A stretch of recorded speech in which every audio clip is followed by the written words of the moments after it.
नमस्कार दोस्तों।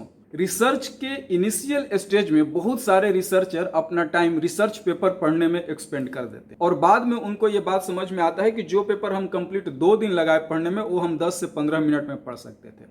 वो क्या करते हैं कि टाइटल से शुरू करते हैं, अब्स्ट्रैक्ट इंट्रोडक्शन से लेके कंप्लीटली सिक्वेंशियली रेफरेंस तक पढ़ते हैं।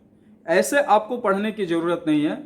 तो दोस्तों, इस वीडियो में हम इसी चीज पे बात करेंगे आज की इफिशिएंटली कम टाइम में अच्छे से रिसर्च पेपर कैसे पढ़ा जा सकता है, और आपको यह भी पता चल जाएगा कि एक जनरल रिसर्च पेपर पढ़ने के लिए किस टाइप का प्रैक्टिस करना चाहिए। दोस्तों, रिसर्च पेपर कैसे पढ़ना शुरू करना है उससे पहले मैं एक बहुत ही इंपॉर्टेंट चीज आपको इसमें ऐड करना चाहता हूं कि आप रिसर्च पेपर को अगर किसी साइट से डाउनलोड करते हैं तो उसको सेव कैसे करना है।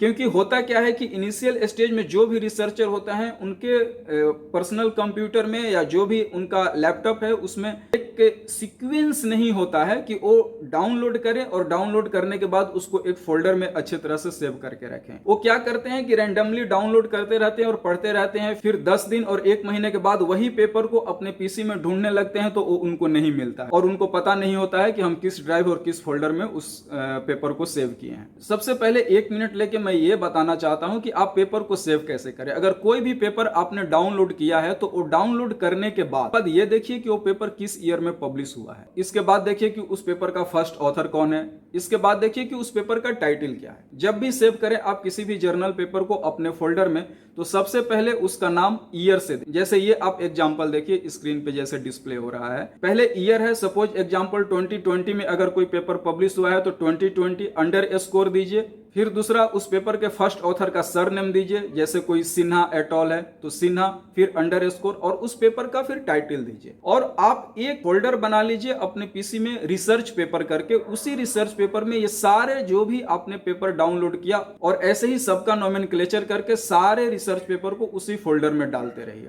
ये पेपर कैसे सेव करना है ये भी एक बहुत इंपॉर्टेंट चीज है, क्योंकि इसमें भी बहुत ज्यादा टाइम वेस्ट हो जाता है। दोस्तों, इसमें एक और बहुत इंपॉर्टेंट पॉइंट मैं ऐड करना चाहता हूं। तो जब भी आप पेपर पढ़े, अगर आप हार्ड कॉपी प्रिंट निकाल के पेपर पढ़ रहे हैं तो आप अपने पास मार्कर और पेन जरूर रखें। जो भी इंपॉर्टेंट उसमें आपको लगे, अगर आप पहली बार पेपर पढ़ रहे हैं तो आप उसको मार्क जरूर करें। अगर आप मार्क करके पेपर पढ़ते हैं तो उसमें भी आपका टाइम बचेगा जब आप नेक्स्ट टाइम उसी पेपर को पढ़ना शुरू करेंगे। दूसरी बात, अगर आप सॉफ्ट कॉपी पढ़ते हैं और आप अपने कंप्यूटर और लैपटॉप में पढ़ते हैं तो उसमें आप जब भी पीडीएफ को पढ़ें तो पीडीएफ हाईलाइट का एक ऑप्शन आता है, आप पीडीएफ हाईलाइट जरूर करते जाएं, उससे कलर हो जाएगा और जब भी आप उस पेपर को नेक्स्ट टाइम पढ़ेंगे तो वहां भी एक आपका टाइम बचने की पॉसिबिलिटी है। तो आप मार्कर या हाइलाइटर जरूर यूज करें जब भी आप पेपर पढ़ना शुरू करें। दोस्तों, आते हैं अब मेन पॉइंट पे। तो जब भी कोई आप जनरली पेपर पढ़ते हैं, वो आइदर रिसर्च पेपर हो या कॉन्फ्रेंस पेपर हो या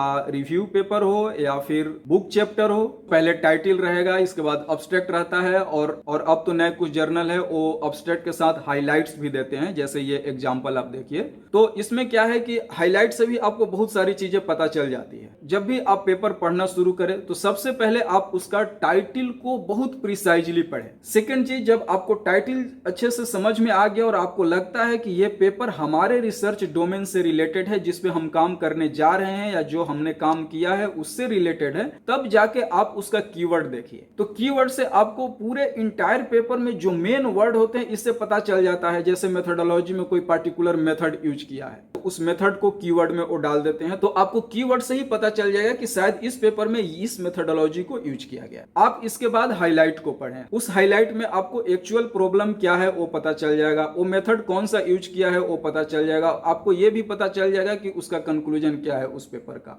अब ये खत्म हो जाता है तो आप अब्स्ट्रैक्ट पढ़ना शुरू कीजिए, और जैसे ही आप अब्स्ट्रैक्ट खत्म कर जाते हैं तो सीधे स्क्रॉल कीजिए और आप चले जाइए उस पेपर के कंक्लूजन पे। कंक्लूजन में आपको ये समझ में आ जाएगा कि ये सारे एनालिसिस करने के बाद इस पेपर ने, इस ऑथर ने क्या फाइंड किया है। वो एक आपको अलग से सपोर्ट मिलेगा इस पेपर को समझने के लिए। इसके बाद वो पूरे पेपर का सबसे पहले फिगर और टेबल देखिए। आपको पेपर अभी पढ़ने की जरूरत नहीं है, उसका टेक्स्ट पढ़ने की जरूरत नहीं है। आप उस पेपर का फिगर देखिए और टेबल देखिए। फिगर टेबल को ध्यान से देखिए और उसका कैप्शन को पढ़िए, उससे आपको बहुत सारी चीजें समझ में आ जाएगी। ये एनालिसिस किया गया है तो किस तरह का प्लॉट किया गया है, अगर डाटा कलेक्शन किया है तो किस तरह के टेबल से रिप्रेजेंट किया गया है। अगर आप रिजल्ट का फिगर और टेबल देखेंगे तो उससे आपको ये पता चल जाएगा कि हम अपने रिजल्ट और फिगर को किस तरह से रिप्रेजेंट कर सकते हैं।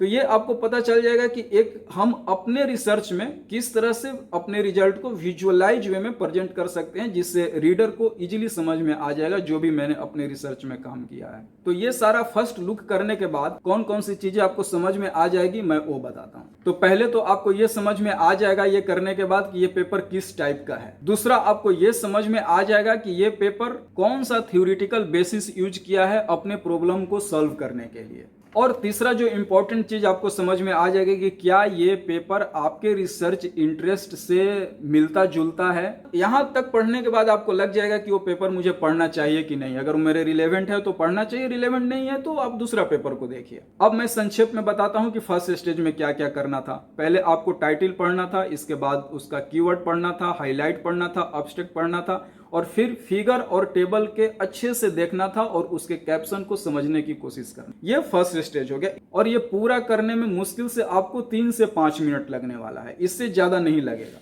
जब आप सेकेंड टाइम उस पेपर को पढ़ेंगे तो आपके मन में 2-3 सवाल आएगा। पहला सवाल ये आएगा कि ये पेपर पढ़ने का मेरा पर्पस क्या है। अगर पर्पस है हमारा रिसर्च ऑब्जेक्टिव डिफाइन करना हमारे रिसर्च के लिए, या हमें ये जानना है कि ये मेथोडोलॉजी कौन सा यूज किया है अपने प्रॉब्लम को और अपने रिसर्च गैप को सॉल्व करने के लिए, या हमें ये जानना है कि अगर ये मेथोडोलॉजी यूज किया है तो इसका रिजल्ट कैसे वेरी कर रहा है। अगर आपको रिसर्च गैप ढूंढना है तो रिसर्च गैप ढूंढना है तो आपको मेथोडोलॉजी और रिजल्ट सेक्शन पढ़ने की जरूरत ही नहीं है। तो आप इंट्रोडक्शन से शुरू कीजिए। जनरली इंट्रोडक्शन का पहला पार्ट उसका रिसर्च गैप का बैकग्राउंड होता है और दूसरे जो पैराग्राफ होते हैं दूसरे पैराग्राफ में वो बहुत सारा रेफरेंस अपने सपोर्ट में लिटरेचर को रखते हैं और उसमें बोलते हैं कि ऑथर ए ने ये फाइंड किया है, ऑथर बी ने ये फाइंड किया, ऑथर सी ने ये फाइंड किया है, लेकिन ए बी सी तीनों मिला के जो एक ये चीज है जो हम करने जा रहे हैं उन्होंने ये चीज नहीं बताया है। और उसी लिमिटेशन को ध्यान में रख के हम ये ऑब्जेक्टिव अपना डिफाइन किया। इंट्रोडक्शन में आपको ये चीज समझ में बहुत अच्छे से आ जाएगा कि रिसर्च गैप क्या है इस पेपर का और ऑथर इस स्टडी को क्यों करना चाहता है। दूसरी बात, अगर आपको रिसर्च ऑब्जेक्टिव ऑलरेडी डिफाइन हो गई है, रिसर्च गैप ऑलरेडी आपने फाइंड कर लिया है, तो उस रिसर्च ऑब्जेक्टिव और गैप को कैसे सॉल्व करेंगे, वो मेथोडोलॉजी कौन सा यूज करेंगे, आपका ये अगर ऑब्जेक्टिव है उस पेपर को पढ़ने का तो आप मेथोडोलॉजी पार्ट को ज्यादा ध्यान दीजिए। अगर ये भी आपका डिफाइन हो गया है तो एनालिसिस करने के बाद उसका रिजल्ट कैसा आया है, किस तरह से कंपेयर किया गया है दूसरे के रिजल्ट से, वो सेक्शन को देखिए। तो कहने का मतलब ये है कि आप टाइटल से शुरू करके abstract, introduction, material method, result and discussion और कंक्लूजन ऐसे पूरा पढ़ने की जरूरत नहीं है। दोस्तों, किसी भी पेपर का जो हर्ट वाला पार्ट होता है वो रिजल्ट एंड डिस्कशन होता है। रिजल्ट एंड डिस्कशन में ऑथर अपने रिजल्ट को तो लिखता ही है, उसके साथ साथ उस चीज को भी डिस्कस करता है जो ऑलरेडी पब्लिश है। तो वो बहुत ही डिस्कशन पार्ट तो बहुत ही प्रिसाइजली और अच्छे से समझ के पढ़िए कि एक ऑथर अपने रिजल्ट को दूसरे पब्लिश पेपर से कैसे सपोर्ट दे रहा है अपने पेपर को बिल्ड करने के लिए। और दोस्तों, कोई भी एक पेपर पढ़ने के लिए मैं ये नहीं बोल रहा हूं कि उसका कोई फिक्स टाइम है। अगर आपको पहले ही फर्स्ट स्टेज में ही पता चल गया कि ये पेपर हमारे रिसर्च डोमेन से रिलेटेड नहीं है तो आप 2 और 5 मिनट में भी पेपर को खत्म कर सकते हैं और छोड़ सकते हैं। लेकिन अगर आपको लग गया कि नहीं ये पेपर हमारे रिसर्च डोमेन से है, बहुत ज्यादा इंपॉर्टेंट है, तो आपको ये क्या 2 दिन भी लग सकता है समझने में कि उसमें मेथड कौन सा यूज किया गया है और किस तरह से वो अपने रिजल्ट को रिप्रेजेंट किया है एज ए टेबल और एज ए फिगर। तो इस तरह से अगर आप पेपर को पढ़ेंगे तो आप अपने रिसर्च के इनिशियल स्टेज में बहुत ही आप अपना वैल्यूएबल टाइम को बचा सकते हैं और वो वैल्यूएबल टाइम आप अपने दूसरे चीजों में यूज कर सकते हैं। जैसे आपको सिमुलेशन करना है तो कंप्यूटेशनल प्रोग्रामिंग में यूज कर सकते हैं, अगर आपको एक्सपेरिमेंटल है तो सैंपल प्रिपरेशन वगैरह चीजों में यूज कर सकते हैं, अगर आपका सर्वे है तो सर्वे का आप क्वेश्चनर और प्लान बना सकते हैं। और कभी भी रिसर्च पेपर ऐसे मत पढ़िए कि आप टाइटल से शुरू किए और टाइटल के बाद ये सारा सीक्वेंसली जाके कंक्लूजन और रेफरेंस तक खत्म किया। ऐसा बिल्कुल भी रिसर्च पेपर मत पढ़िए। ऐसा पढ़ेंगे 2 दिन के बाद आपको समझ में ही नहीं आएगा कि मैं 2 दिन पहले क्या पढ़ा था। तो दोस्तों चलिए आज इतना ही। अगर ये सारे इन्फॉर्मेशन आपको काम का लगा तो आप हमारे YouTube चैनल को जरूर सब्सक्राइब करें, लाइक करें, शेयर करें, ताकि ये सारा इन्फॉर्मेशन और भी डिफरेंट रिसर्चर के पास जाए ताकि वो भी अपना टाइम सेव कर सके। तो चलिए मिलते हैं नेक्स्ट वीडियो में। धन्यवाद।